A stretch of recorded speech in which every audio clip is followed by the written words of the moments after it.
Capster. Hey. Oh, hey. Wow. Kapper. Look who finally came out of the basement. What are you doing? What are you looking at? I was just looking at your work here.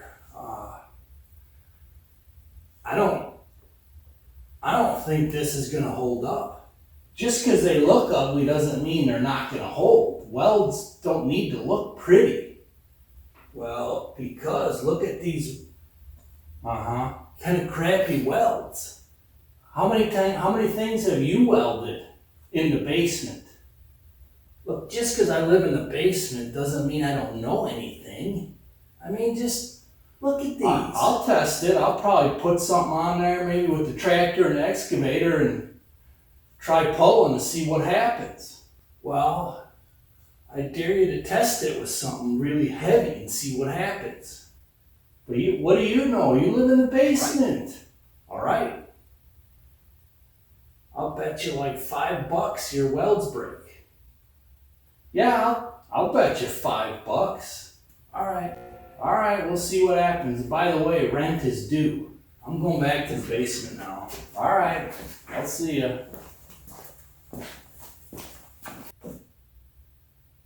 He lives in the basement and doesn't always pay rent.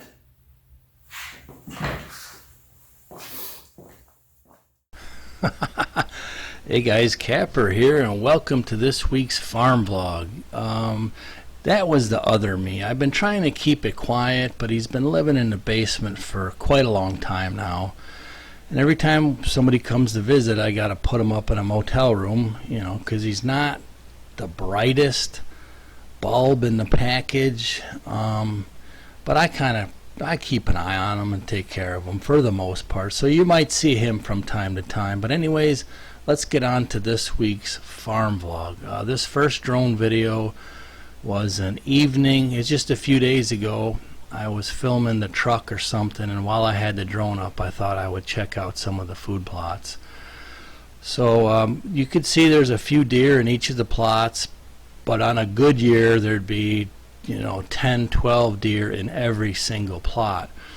And I had a discussion with one of my neighbors recently about hunting, aging deer, land management, and the whole thing. And on a good year, my goal is to have as many deer as possible living on our property 24/7. So that's why I'm trying to create all of the diverse habitat that I am.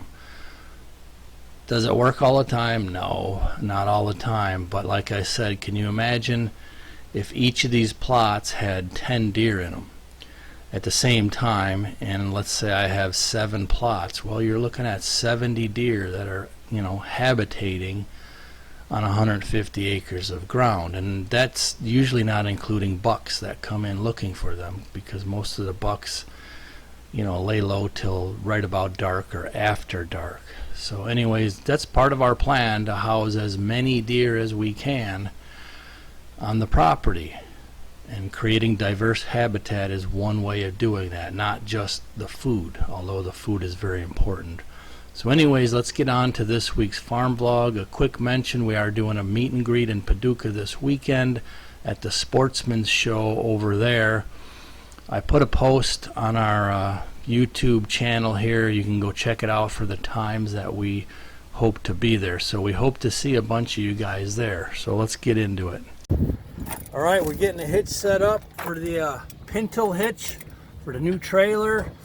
Looks like I could have used a little more up adjustment, but I didn't want to spend $300 for the setup. I got this at Rural King. I think it was about $120 for both parts, and it's got a 2-inch ball as well as the pintle hitch. Not bad for January 8th, being able to sneak in a power wash for the Polaris. I got it almost recovered from all that crappy muck. There's still some underneath. I've washed it twice now, but it's good enough to park and be ready for its next mission. Boy, this weather's just been beautiful. It's been about between 40 and 50 the last 1 to 2 weeks. And the ground is just now dry enough where I could do machine work, and it's supposed to start raining tomorrow. But we had a good run at it while we had it nice and warm.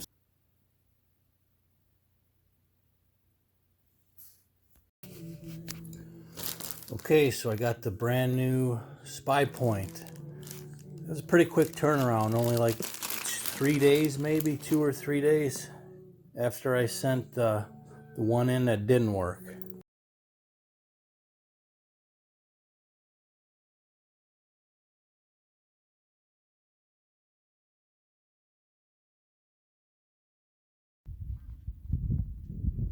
Beautiful snow geese.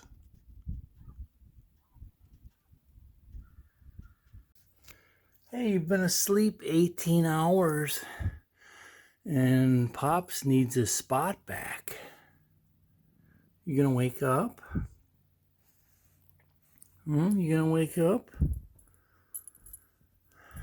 At least I got a warm spot, huh? Yeah. Whoa, I just had to dispatch a mouse. I come in here and I see it run across.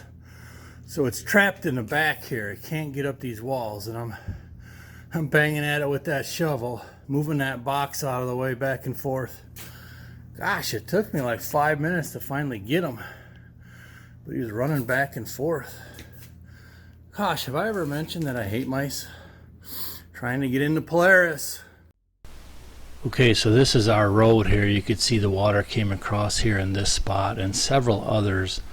When we built our driveway, a lot of people were saying, oh, just cut a path through the woods and you're destroying the woods and it's 100 feet wide and blah, blah, blah.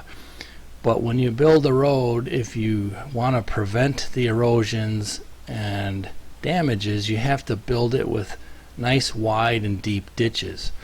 So let's check this spot here. This is the first time our driveway ever overflowed. All right, this is the first time ever since we've been here that any water has crossed our road due to heavy rains and probably a little clogging. So you could see the water was coming all the way up. It might have been crossing just a little bit there, but this was all underwater because there's a pipe right here. And it's not the poor design. You can see what the problem is, and it's clogged. You could see that's 6 foot wide there. That's just the natural runoff there. We didn't do anything with this part. We just put the pipe in the driveway. So I'm not going to climb down there. I'm going to have to bring the excavator out and take a scoop out of that. But the first time ever we've had water cross our driveway. And I've said this a bunch of times, it's not how much base layer you have on your roads, but how you build them. You should never have water crossing your road. It's pretty simple. If you do that, it's going to stay a lot drier, it's going to dry out a lot faster, and it's going to last a lot longer if you don't have water coming across it anywhere. And that's done with deep ditches and culvert pipes. So there's another first, but give me a reason to take the excavator out and play just a little more.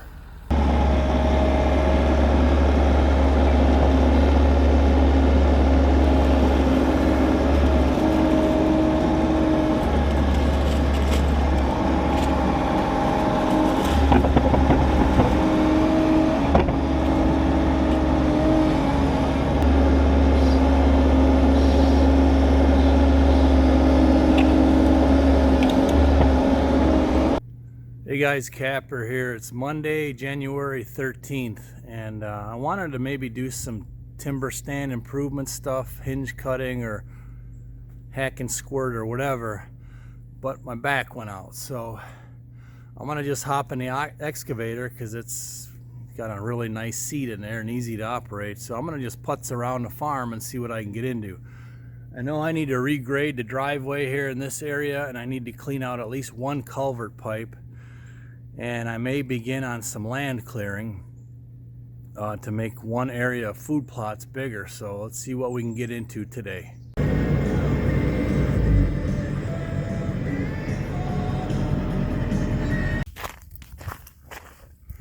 So it's kind of a hasty fix, but enough to get all the washouts out. Now it'll take the next torrential rain to do it.